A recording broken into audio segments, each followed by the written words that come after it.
Hi everyone, welcome back to the Ministry of Guitar. I'm Utkarsh, and today on Guitar Myths, we will explore a question of downtuning and what does it need to downtune. Now, downtuning has become very, very popular of late in popular guitar music, so to speak, and which has really kicked off a trend for seven-string guitars and baritone guitars, etc. Um, and I'm no exception. I started off with regular six-string guitar, but I have a bunch of long scale length, extended range, what have you.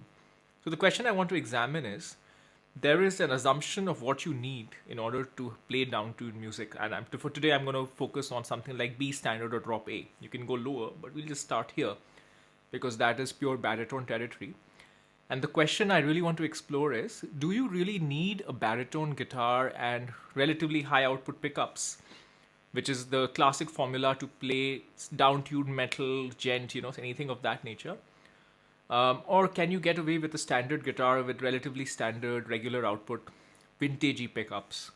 Um, the reason this is practical is, not everyone is gonna want to necessarily. You might be interested in exploring that kind of music, but should you really invest in a in a baritone guitar, or can you get away with a regular scale length guitar with in your regular pickups? You really need to swap out pickups, etc. And with regular scale length, I mean 25 and a half inch.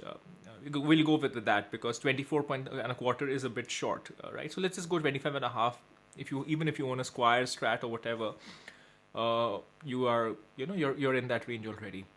To help me explore this, I have two guitars lined up today. On the one corner, there is a baritone guitar with a nice, beautiful high output pickup. So this is my Chapman Bea Baritone. This is the original model, the one with the red color. The only modification that I've made to this is I've outfitted a Bare Knuckle War Pig, quite a gnarly humbucker in the bridge position. And other than that, it is standard. What makes this suitable for downtuning is it has a pretty long scale length, 28 inches, which is quite massive.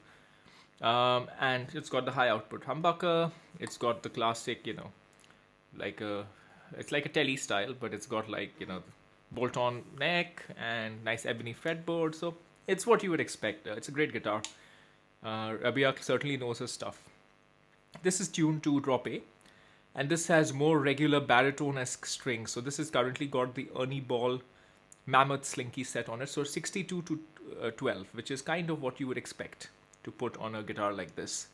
So this is the classic formula if you want to play down-tuned metal. Can't go wrong with this. This is what everyone will tell you. You should do this. So that's on one side. Now, on the other side, this might look big, but it's not a Firebird. This is what's called a Knaggs Tuckahoe. And Knaggs, long story short, is not an offshoot of PRS. That would be very unfair, but started by an ex-PRS employee. And this is based on their guitar, which it's like a Gibson, but it's like like a Fender as well. So for the purposes of this comparison, this has a 25 and a half inch scale length, so that's a Strat scale length.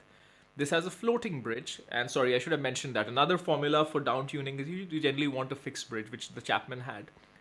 This has a floating bridge as a tremolo, and it has Bare Knuckle Mules in it, which are like vintagey PAF style pickups. In fact, they're considered one of the best PAF pickups ever. So this is the second guitar.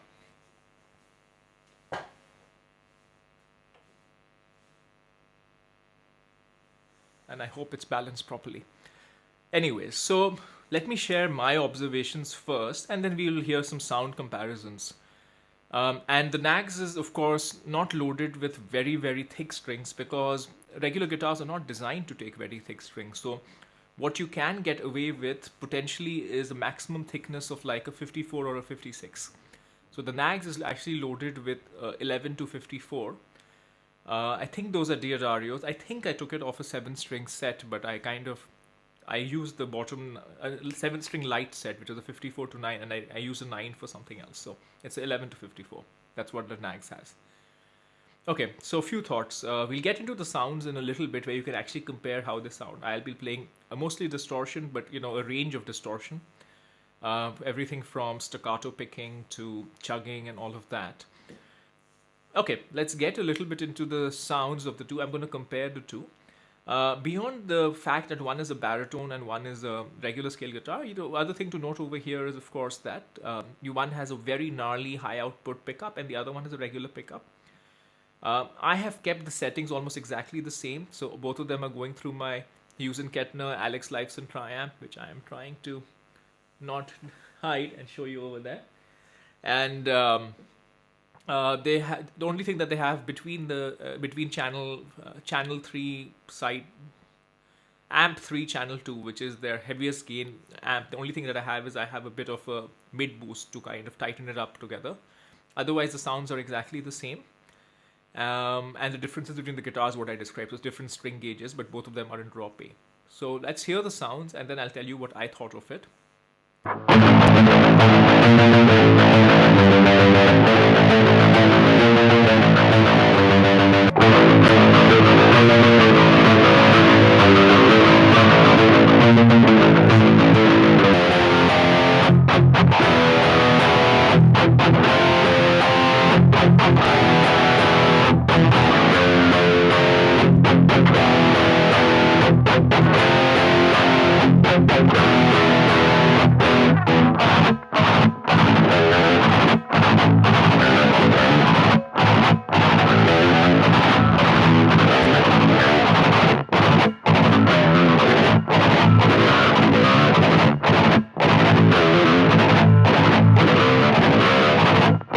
I do want to talk a little bit about what you should need to know about downtuning a regular guitar and how different it feels. So let's split it up into a few things.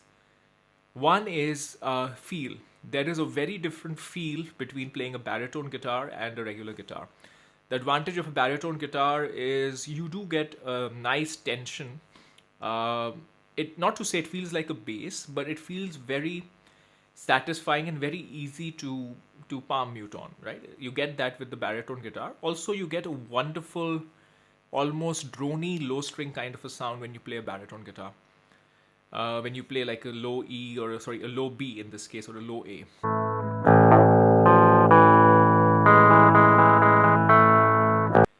The flip side is the baritone guitar's long scale length makes it very difficult to reach. Now, on the other side, with light strings like 54s on the Knaggs over there, you do not get, it's not as intuitive. It's an adjustment to palm mute and to chug like that, particularly with a floating bridge. It's not impossible. I won't even say it's difficult, but it's different. So this one, you are conscious that you are, the strings are slightly lighter, so you are adjusting your style based on it. Neither one is better or worse. It's a matter of preference.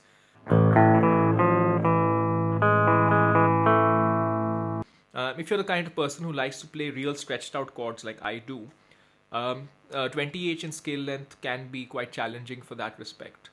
So 25.5 in scale length makes sense for that respect. But it really comes down to taste. So that's on the feel of it. The other thing to note is when you're adjusting, especially a regular guitar with a tremolo to a low tuning, you have to give it a proper setup. It's not very difficult to do. Even an amateur like me can do it, and I do it all the time. But essentially, with the thicker strings and the lower tuning, you need to adjust the springs for the tremolo. The strings will fit if you're putting in 54s, etc.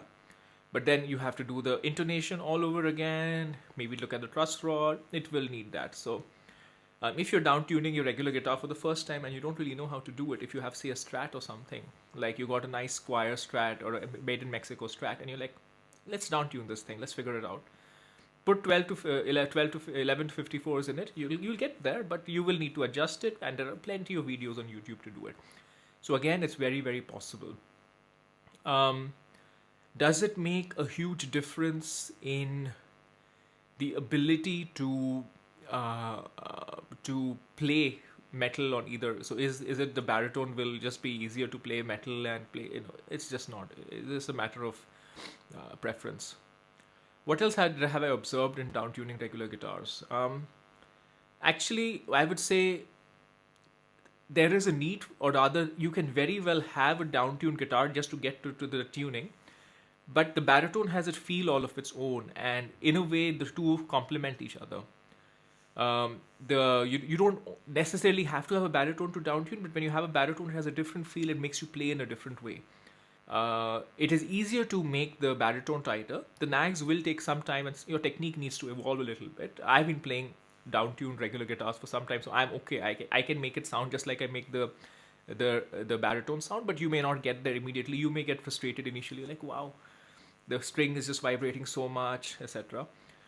So sound wise, you are actually not compromising too much, especially when it comes to recording situation.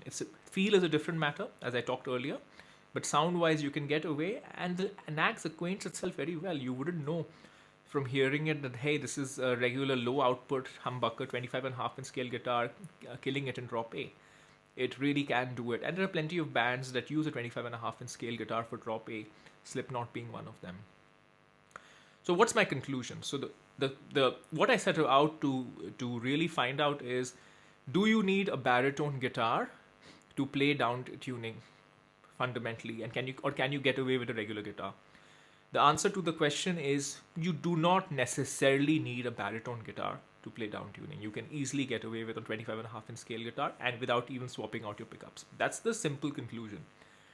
A more nuanced point of view is there is actually a place to have a baritone guitar in your arsenal if you can, and if you can afford it, and if you have whatever the ability to get it, because the feel of a baritone guitar in drop A is very different from the feel of a regular guitar in drop A, and there are some tonal differences which you feel more as a player versus on a recording, and for that purpose the two really complement each other really well. So for me, it's really not a question of either. I think both of them go together well. But the point is, you don't have to rush out to buy a baritone guitar just because you want to suddenly start playing in B standard and drop A. You can get away with this one. So that's the myth buster right over there. You do not need a baritone guitar to play drop A, but it's nice to have. Okay, I hope this is helpful. And let me know if you want any further topics for guitar myths in the future, and I'll be happy to cover it. Till then, take care. Bye.